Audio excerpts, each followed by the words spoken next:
ครับในแคว้นล้านนาโบราณนั้นนะครับมาสมัยโบราณนั่นนะเปิ้นมีอ่าคนที่อาศัยอยู่ในแคว้นนี้นะครับมีอยู่หลายเผ่าพันธุ์นะครับมาอย่างเช่นไตยวนนะครับไตลั่วไตลือไตเขินไตยองนะครับเห็นไหมมีอยู่4-5เผ่าพันธุ์ลักนะครับมาเปิ้นใจอักขระเดียวกันนะครับมาอักขระเขียนนะครับภาษาเขียนนะครับภาษาอู้มันก็อาจจะแตกต่างกันไปนิดๆนะครับก็ฟังกันยังฟังกันรู้เรื่องนะครับทีนี้มันอย่างว่าบเดียวเนี่ยมันถ่ายทอดกันมา7-8 รุ่น10 รุ่นแล้วนะครับเห็นไหมมันก็อย่างว่านะครับมันโหกันหมดแล้วบเดียวนี่ครับโมโหเป็นเผ่าพันธุ์ได้เป็นเผ่าพันธุ์ได้แล้วนะครับเห็นไหมมันก็ปนเปกันหมดทีนี้เฮามาหันอ่านภาษาเขียนภาษาละนาที่พูดเขียนกันสมัยปัจจุบันนะครับบางคนก็เขียนอย่างหนึ่งบางคนก็เขียนอย่างหนึงแล้วก็เฮาก็บอกฮู้จะว่าได้นะครับเฮาก็มาเฮาบอกไปว่าฝ่ายนั้นผิดฝ่ายนี้ถูกมันก็ก็อู้ยากนะเฮามาวิเคราะห์กันตามตามหลักภาษาละนาเลยนะครับเห็นไหมเฮาบ่ต้องไปทึกทักไอ้เปิ้นเตี้ยเอามาเอาอู้กันเลยนะครับวันนี้เฮาจะมาถึงคำว่า ครอบครัวนะครับได้ยินว่าครอบครัวนะภาษาไทยมันก็ครอบครัวนะครับครอบครัวมันเปิ้นลั่นลิ้นนะครับเฮาของเฮามันบ่ลั่นลิ้นนะครับครอบครัวนะครอบครัวเอาครอบครัวเฮาได้ยินครอบครัวแล้วเฮาอย่าต้องใช้ตัวอันนี้นะครับตัวข้าหางยาวนะครับอันนี้มันตัวกะนะครับเห็นไหม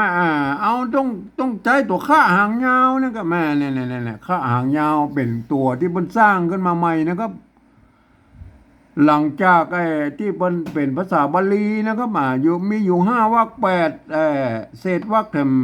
ม8 ตัวนั่นนะครับอันนั้นคืออักขระละนาเบื้องต้นนะครับในที่บทเขียนทำนะครับอันรุ่นหลังมาก็เป็นภาษาชาวบ้านแล้วไปสร้างตัวเหล่านี้ขึ้นมาเพิ่มเติมเนี่ยนะครับคือมันเต่ากับภาษาไทยนะครับเห็นไหมนี่ตัวข้าหางยาวนะเปิ้นใจตัวคอคนนะครับมาเทียบเมื่อเป็นตัวนี้นะครับออกเสียงคอนะครับครอบนะครับครอบนะครับเขาได้ยินเสียงครอบแล้วนะมันบ่มีลั่นลิ้นลั่นเลยเนี่ยก็ครอบไม่ก่อนะครับไม่ก่ออ่าไม่ก่อนะครับเห็นไหมไม่ก่อก็คอนะครับอันนี้อ่านว่าคอนะครับอันใส่ตัวบะเข้าไปแล้วครับสะกดด้วยตัวบะเข้าไปแล้วอ่านว่าครอบนะครับอ่านว่าครอบนะครับเสียงสามัญแล้วก็ใส่ตัวบะเข้าไปเป็นเสียงโทปกติเลยนะครับอ่านว่าครอบนะครับเมื่อมีตัวสะกดแล้วเปิ้นบอกให้ตัดไม่กังมนนี่ออกเหียนะครับก็ตัดออกไปนะครอบครอบเลยนะได้ครอบเลยนะครอบครัวครัวก็เอาตัวข้าเนี่ยตัวเนี่ยครัวก็ไม่กลัวแล้วครับไม่กลัวมันก็คือมันมีไม่กลัวในภาษาละนานะมันไม่ใช่ไม่ซัดแล้วก็ตัวว่าอีนะไม่ใช่นะครับไม่ใช่นะครับอันนี้ไม่ใช่อันนี้มันอันแบบไทยนะปนใจไม่ซัดนะครับแบบละนาเนี่ยปนใจไม่กงครับปนใจไม่กลัวเนี่ยมันไม่กงประกอบก็ตัวว่านะครับอย่างนี้ก็เป็นไม่กลัวนะครับไหมแม่อันนี้ครอบครัวนะอ่านว่าครอบครัวนะอ่านว่าครอบครัวนะบางที่เปิ้นก็เขียนแถมแบบหนึ่งนะครับแม่มาเปิ้นจะใช้ตัวกะมาเขียนนะครับแม่มาตัวกะอัน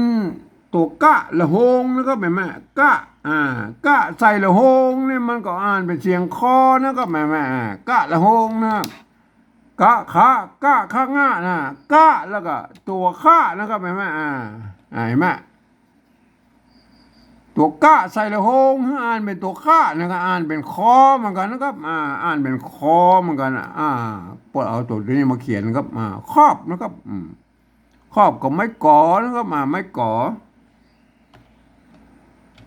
ไม่ก่อครอบนะครับตัว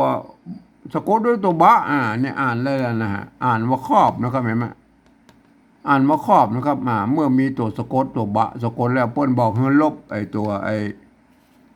ไม่กังมนนี่ออกเหียนะครับเห็นไหมเปิ้นบอกว่าอย่างนี้นะเห็นไหม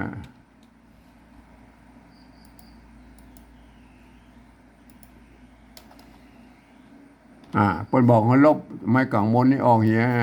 เหลือแค่นี้นะครับนี่อ่านว่าครอบแล้วนะครับ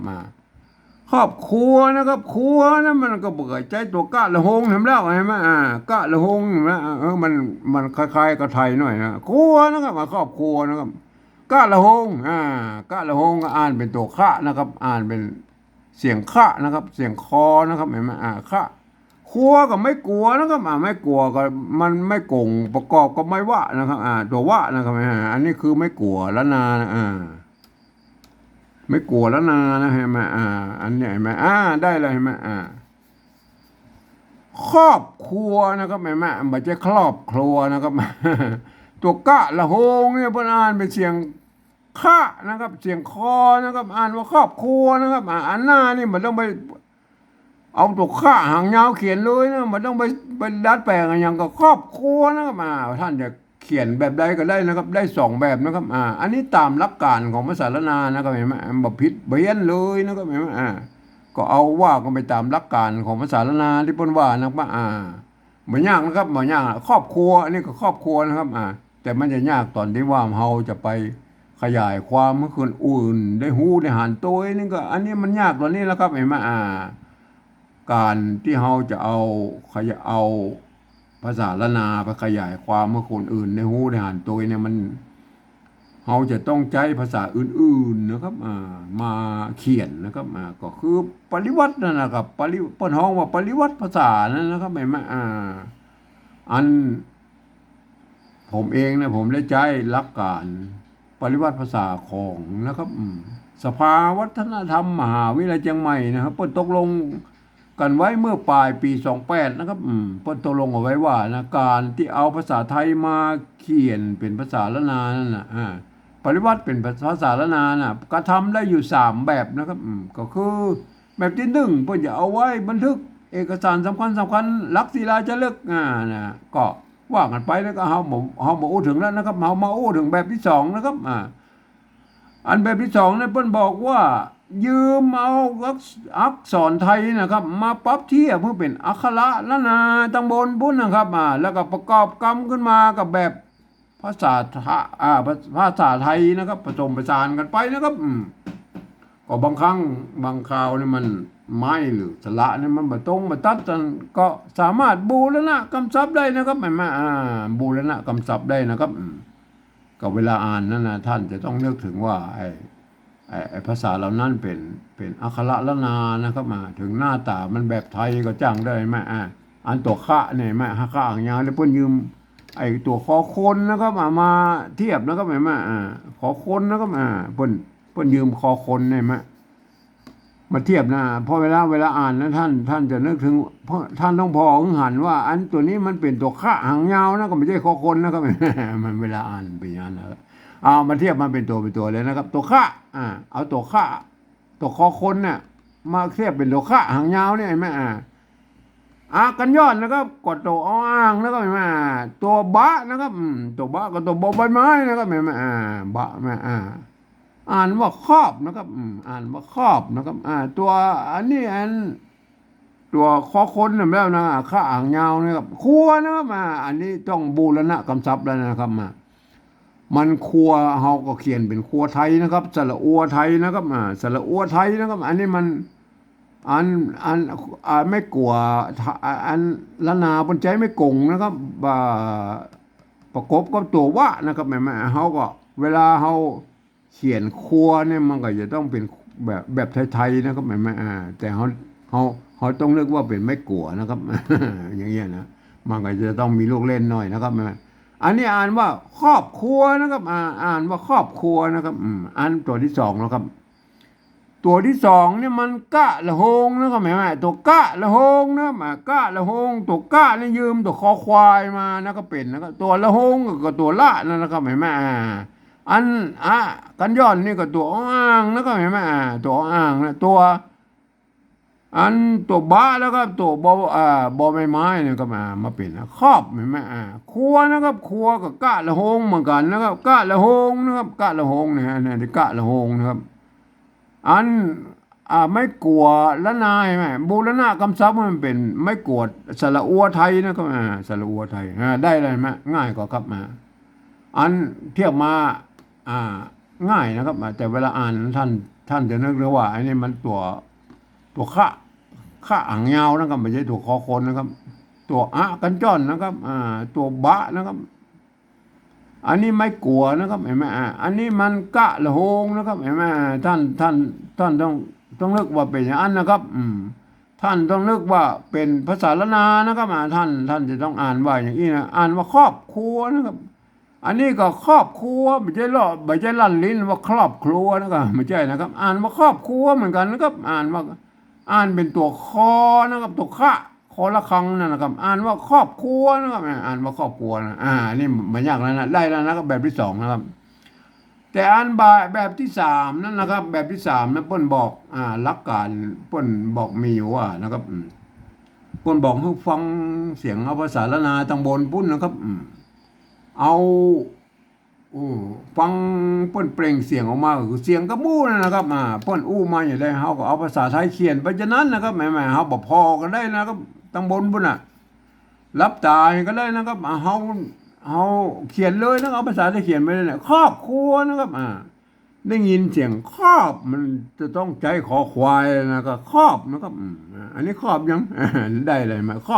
อบครัวนะครับครอบครัวได้ยังได้ครอบครัวนะอันตัวที่สองเนาะอันที่สองก็ครอบครัวนะครับครอบครัวอันนี้ก็ครอบครัวแล้วนะครับครอบครัวใช่ไหมได้แล้วนะแบบเนี่ยแบบที่สองเขียนได้แล้วนะครับจะเขาเขียนเวลาเขาไปอธิบายความเมื่อคนอื่นได้หูได้หันเนี่ยมันก็ยังว่านะครับเขาเขียนครอบครัวเนี่ยมันได้ตามเสียงนะครับ แต่เวลาภาษาเขียนนะมันบักงามนะครับไอ้ตัวหลังเนี่ยเฮาก็อนุโลมนะครับให้มันเอาตัวรอเรือมาใส่เหียนะครับ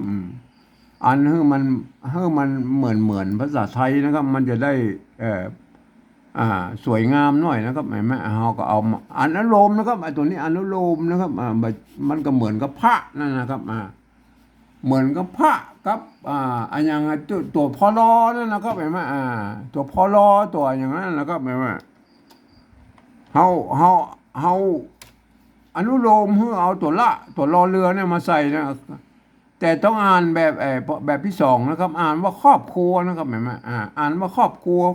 เห็นไหมอันนี้แบบที่สามนะอันนี้ตัวที่หลังนี่อนุโลมนะครับอนุโลมเขียนได้นะครับก็โอเคนะครับเห็นไหมก็อนุโลมเพียงแต่บางคำนะครับ บางคำนี่มันยังว่า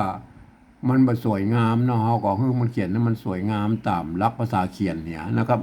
ครอบครัวนะครับถ้ามาเขียนแบบมันอย่างว่ามันบอกห้วนมันบอกงามความจริงมันก็ได้นะครับไอ้แม่ครอบครัวนะอันแบบที่สองนะครับแบบที่สองเขาต้องใจหลักการภาษาละนาอ่านนะครับอ่านว่าครอบครัวนะครับไอ้แม่อัน